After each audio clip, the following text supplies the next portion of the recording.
Hello दोस्तों, आप सभी का स्वागत है माई केसी पॉइंट में। दोस्तों, आज हम लोग देखेंगे जीके जीएस जीए का प्रैक्टिस सेट नंबर 2। इसके पहले जो भी प्रैक्टिस सेट डिस्कस हुए हैं सबका लिंक डिस्क्रिप्शन में है, आप वहां जाकर देख सकते हैं या प्ले लिस्ट में जाकर देख सकते हैं। तो आइए देखते हैं आज का पहला प्रश्न। पहला प्रश्न है कि हीमोग्लोबिन किसका एक महत्वपूर्ण घटक है। इसका तो 4 ऑप्शन दिया हुआ है। इसका हमारा जो सही आंसर है बी, लाल रक्त कोशिकाओं। लाल रक्त कोशिकाएं जो होती है वही हीमोग्लोबिन का एक महत्वपूर्ण घटक है। दोस्तों, ये बात करते हैं हीमोग्लोबिन का, तो हीमोग्लोबिन पृष्ठवंशीय की लाल रक्त कोशिकाओं में पाए जाने वाला लौह युक्त ऑक्सीजन का परिवहन करने वाला धातु प्रोटीन होता है। आइए इसके बाद नेक्स्ट प्रश्न देखते हैं। नेक्स्ट प्रश्न कहता है कि निम्नलिखित में से किसकी कमी एनीमिया का कारण बनती है, अर्थात किसकी कमी से एनीमिया रोग होता है। इसका भी 4 ऑप्शन दिया हुआ है। इसका जो हमारा सही आंसर है बी, आयरन की कमी से ही एनीमिया नामक रोग होता है। दोस्तों, बात करते हैं कोबाल्ट की, तो कोबाल्ट की कमी से होता क्या है, तो हाथ और पैरों में अकड़न आना, थकान आना, ये होता है कोबाल्ट की कमी से। नेक्स्ट है सोडियम। सोडियम की कमी से कौन सा रोग होता है, तो सोडियम की कमी से होता है टर्मिया नामक एक रोग होता है, जो कि होता है सोडियम की कमी से। नेक्स्ट नेक्स्ट प्रश्न देखते हैं। नेक्स्ट प्रश्न कहता है कि प्रतिध्वनि को सुनने के लिए आवश्यक न्यूनतम दूरी कितनी होनी चाहिए। तो इसका भी 4 ऑप्शन है। तो दोस्तों, न्यूनतम दूरी जो होना चाहिए, न्यूनतम दूरी 17 मीटर की होनी चाहिए। इतने न्यूनतम दूरी होगा तो किसी भी प्रतिध्वनि अर्थात तरंग को हम सुन पाएंगे। आइए नेक्स्ट प्रश्न है। नेक्स्ट प्रश्न कहता है कि ब्लैक बोर्ड काले रंग का क्यों दिखाई देता है। तो इसका भी 4 ऑप्शन है। इसमें से हमारा जो सही आंसर है डी, यह सभी रंगों को क्या करता है, अवशोषित कर लेता है, जिसके कारण वह काला दिखाई देता है। दोस्तों, बात करें तो बोर्ड पर पड़ने वाला सारे प्रकाश, जो भी प्रकाश बोर्ड पर आते हैं, जो भी कोई प्रकाश ऐसे आया और यहाँ बोर्ड है यदि, तो बोर्ड पर पड़ा, जब जैसे ही बोर्ड पर पड़ता है तो प्रकाश को अवशोषित करता है, इसलिए यह काला दिखाई देता है। दोस्तों, कोई भी पदार्थ होगा यदि ब्लैक होगा तो वो प्रकाश को अवशोषित कर लेगा और इसलिए वह काला दिखाई पड़ता है। इसलिए नेक्स्ट प्रश्न कहता है निम्नलिखित में से कौन सा कंप्यूटर का मुख्य सिस्टम बोर्ड है। तो इसका भी दोस्तों 4 ऑप्शन दिया हुआ है। इसका जो 4 ऑप्शन दिया है, हमारा जो सही आंसर है डी, मदरबोर्ड। ये मदरबोर्ड ही कंप्यूटर का मुख्य सिस्टम बोर्ड कहलाता है। ये मदरबोर्ड कंप्यूटर में मदरबोर्ड मुख्य मुख्य मुद्रित परिपथ बोर्ड, कौन बोर्ड, तो मुद्रित परिपथ बोर्ड, इसको इंग्लिश में पीसीबी भी बोला जाता है होता है। और मदरबोर्ड कंप्यूटर के केंद्रीय संचार का मुख्य कनेक्टिविटी सिस्टम होता है, कनेक्टिविटी बिंदु होता है, जिसके माध्यम से सभी घटक और बाहरी परिपथीय जुड़े हुए रहते हैं। आइए नेक्स्ट प्रश्न है। नेक्स्ट प्रश्न कहता है कि सारनाथ स्तंभ शीर्ष को 26 जनवरी 1950 को भारत के राष्ट्रीय प्रतीक के रूप में अपनाया गया था। तो दोस्तों, इसका भी 4 ऑप्शन दिया हुआ है। इसका जो हमारा सही आंसर है बी, ये शीश चतुर्मुख को ही सारनाथ स्तंभ शीर्ष को 26 जनवरी 1950 को भारत के राष्ट्रीय प्रतीक के रूप में अपनाया गया था। नेक्स्ट प्रश्न देखते हैं। नेक्स्ट प्रश्न कहता है कि भारत का किस देश के साथ सबसे बड़ा व्यापार घाटा है, अर्थात भारत के साथ किस देश का व्यापार में कमी आई है। तो इसका जो चीन है बी, चीन हमारा सही आंसर है। चीन के साथ व्यापार में कमी आई है। भारत के पास चीन के साथ लगभग लगभग 53 बिलियन अमेरिकी डॉलर का व्यापार घटा है। चीन को निर्यात के साथ वित्त वर्ष 2019 में व्यापार घटा 25.6% बढ़ा और आयात में 7.9% की गिरावट आई है। आइए नेक्स्ट प्रश्न देखते हैं। नेक्स्ट प्रश्न कहता है कि महात्मा गांधी ने भारत में डैश आंदोलन के साथ अपने सत्याग्रह अभियान की शुरुआत की थी। तो इसका भी दोस्तों 4 ऑप्शन दिया हुआ है। इसमें जो हमारा सही आंसर है बी, चंपारण सत्याग्रह। चंपारण आंदोलन के साथ अपने सत्याग्रह अभियान की शुरुआत की थी। दोस्तों, ये कब हुआ था, तो 1915 ईस्वी में महात्मा गांधी 1915 में महात्मा गांधी दक्षिण अफ्रीका से भारत आए। भारत कब आए गांधी जी? तो 1915 में गांधी जी ने भारत आए। कहाँ से? दक्षिण अफ्रीका से। 1917 में गांधी जी ने चंपारण अभियान के साथ सक्रिय राजनीति में प्रवेश किए और वह बिहार के नील की खेती द्वारा उत्पीड़न किसानों की शिकायतों के निवारण के लिए चंपारण आए थे। और चंपारण सत्याग्रह भारत में उनका पहला सविनय अवज्ञा आंदोलन था। चंपारण सत्याग्रह ही भारत में उनका पहला सविनय अवज्ञा आंदोलन था। दोस्तों बता दें कि फरवरी 1918 में महात्मा गांधी ने अहमदाबाद में संघर्ष शुरू किया, जो कि अहमदाबाद में शुरू किया था। मार्च 1918 में और मार्च 1918 में महात्मा गांधी ने गुजरात के खेरा के किसानों के लिए काम किए थे। ये इसी के साथ इतना जानकारी मिलता है। आइए नेक्स्ट पर देखते हैं। भारत के किस राज्य में भूजल की कमी से बचने के लिए हर इमारत के लिए वर्षा जल संचयन अनिवार्य कर दिया गया था? तो इसका 4 ऑप्शन दिया है। सही आंसर है हमारा बी, तमिलनाडु। तमिलनाडु में पानी की कमी के होने के कारण जो इमारत है, जो छत होता है, उस छत पर वर्षा के जल जो पाइप से गिरता है उसको संचय करने के लिए अनिवार्य कर दिया गया था तमिलनाडु में। तमिलनाडु ने भूजल की कमी से बचने के लिए हर इमारत के लिए वर्षा जल संचयन को अनिवार्य बना दिया था। इसमें पानी के संरक्षण के लिए तमिलनाडु जल संसाधन संरक्षण और संवर्धन अभियान भी शुरू कर दिया था। और केंद्र सरकार ने दिसंबर 2019 में भूजल के संकट से निपटने के लिए अटल भूजल योजना के नाम से एक जल संरक्षण योजना की भी शुरुआत की थी। आइए इसके बाद नेक्स्ट प्रश्न कहता है कि 1 जुलाई 1955 को भारत के किस बैंक का भारतीय स्टेट बैंक बनने के लिए राष्ट्रीयकरण किया गया था? तो इसका 4 ऑप्शन है। सही आंसर है हमारा डी। ये डी को ही इंपीरियल बैंक को ही भारतीय स्टेट बैंक बनने के लिए राष्ट्रीयकरण किया गया था। दोस्तों 1955 ईस्वी में इंपीरियल बैंक ऑफ इंडिया भारतीय स्टेट बैंक में राष्ट्रीयकरण कर दिया गया। अर्थात इसका पहले नाम, भारतीय स्टेट बैंक का पहले नाम था इंपीरियल बैंक नाम था। इसी को ही राष्ट्रीयकरण करके भारतीय स्टेट बैंक रखा गया है। कब? 1 जुलाई 1955 को। इसे 3 प्रेसिडेंसी बैंकों bank of Calcutta, bank of Bombay और बैंक ऑफ मद्रास में विलय के बाद बनाया गया था। यह भारतीय स्टेट बैंक अधिनियम 1955 के तहत राष्ट्रीयकृत होने वाला पहला बैंक था। और इंपीरियल बैंक ऑफ इंडिया की स्थापना कब हुई थी? ये पूछे कि इंपीरियल बैंक की स्थापना कब हुई थी, तो 27 जनवरी 1921 ईस्वी को हुई थी। ये इसके बाद नेक्स्ट प्रश्न कहता है कि शेर शाह का मकबरा कहाँ स्थित है? शेर शाह का मकबरा कहाँ स्थित है? तो सासाराम में। सासाराम इसका सही आंसर है। सासाराम में शेर शाह का मकबरा है। ये सासाराम बिहार में स्थित है। इसका और उसका असली नाम, इस शेर शाह का असली नाम था फरीद नाम था। और इसका मकबरा का निर्माण जो हुआ था 1540 ईस्वी में शुरू हुआ और 1540 में शुरू हुआ और 1545 में बना। इसे वास्तुकार मीर मोहम्मद अलीवान खान ने अभिकल्पित किया गया था। दोस्तों इसमें जितने भी प्रश्न दिए गए हैं नेक्स्ट एग्जाम के लिए काफ़ी महत्वपूर्ण है। तो इसमें जितने सेट अपलोड हुए हैं सबको आप प्लेलिस्ट में जाकर देख सकते हैं या डिस्क्रिप्शन में लिंक है, आप वहां से जाकर देख सकते हैं।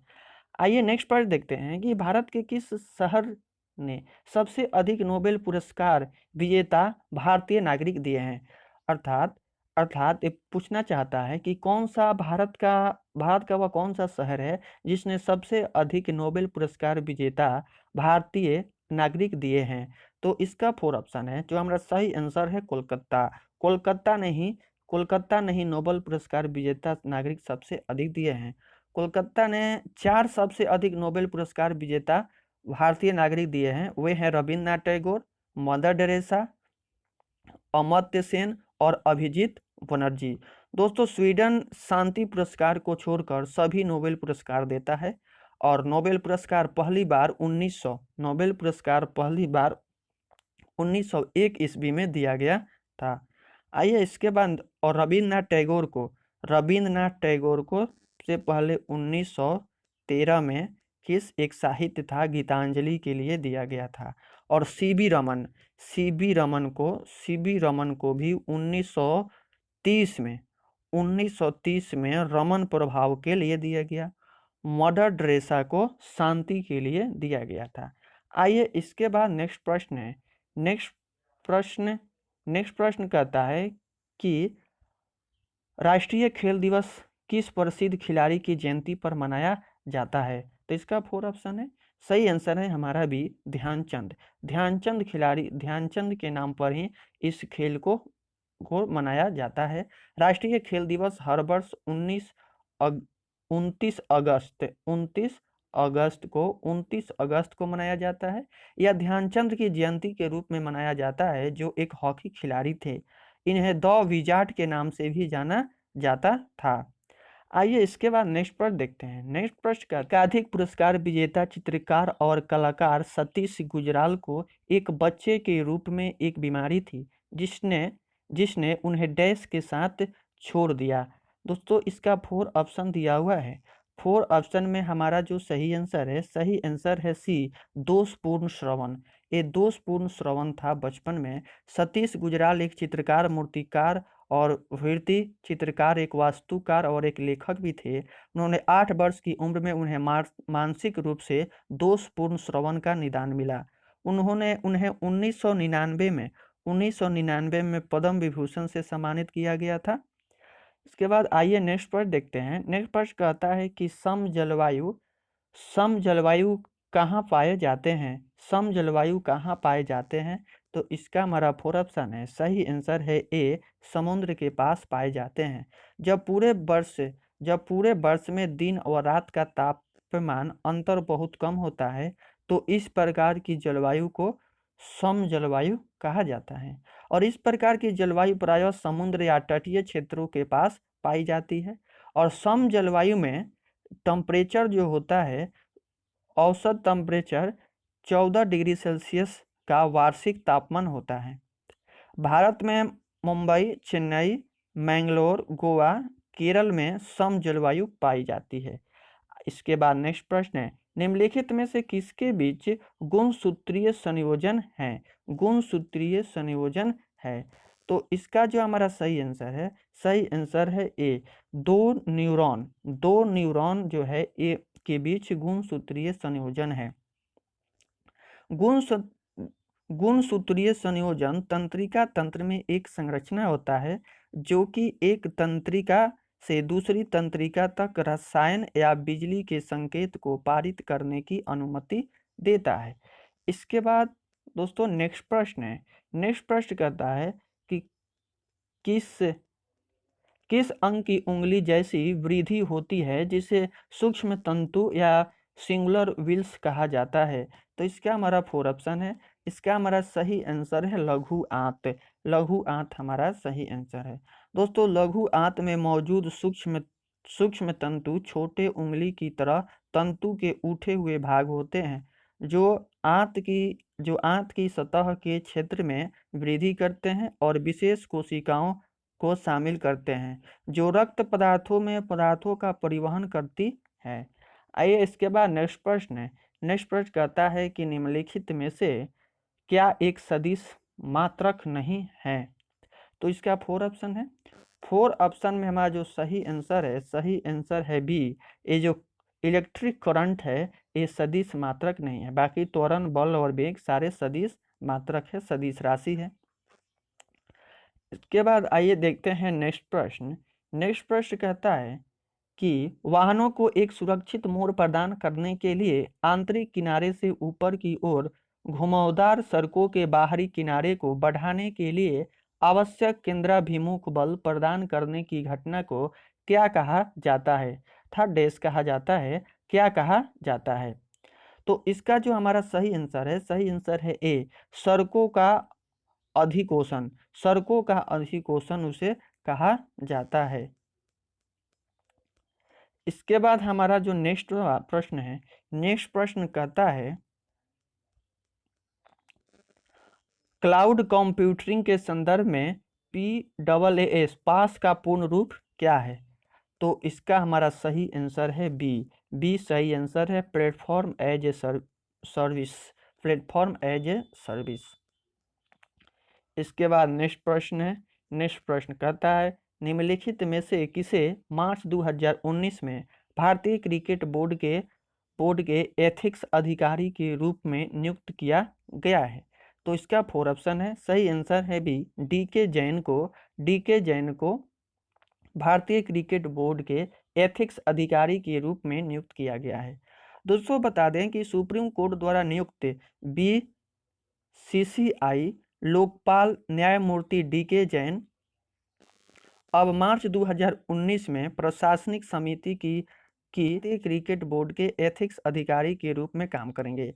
उन्होंने 2006 से 2013 तक सुप्रीम कोर्ट के जज के रूप में कार्य किया है। इसके बाद नेक्स्ट प्रश्न है, नेक्स्ट प्रश्न कहता है कि सार्वजनिक क्षेत्र के बैंकों के अनर्जन परिसंपत्तियों पर एक विस्तृत रिपोर्ट देने के लिए किस समिति की नियुक्ति की गई थी? तो इसका 4 ऑप्शन है, हमारा सही आंसर है ए पनीरसेल्वम समिति। सार्वजनिक क्षेत्र के बैंकों के NPA पर 1998 में सौंपी गई पनीरसेल्वम समिति की रिपोर्ट एक प्रभावी उपकरण के रूप में मध्यस्थता अधिनियम 1996 के तहत मध्यस्थता का सुझाव देती है। इस संबंध में उस रिपोर्ट के लिए रिपोर्ट में किए गए कुछ अवलोकन नीचे दिए गए हैं।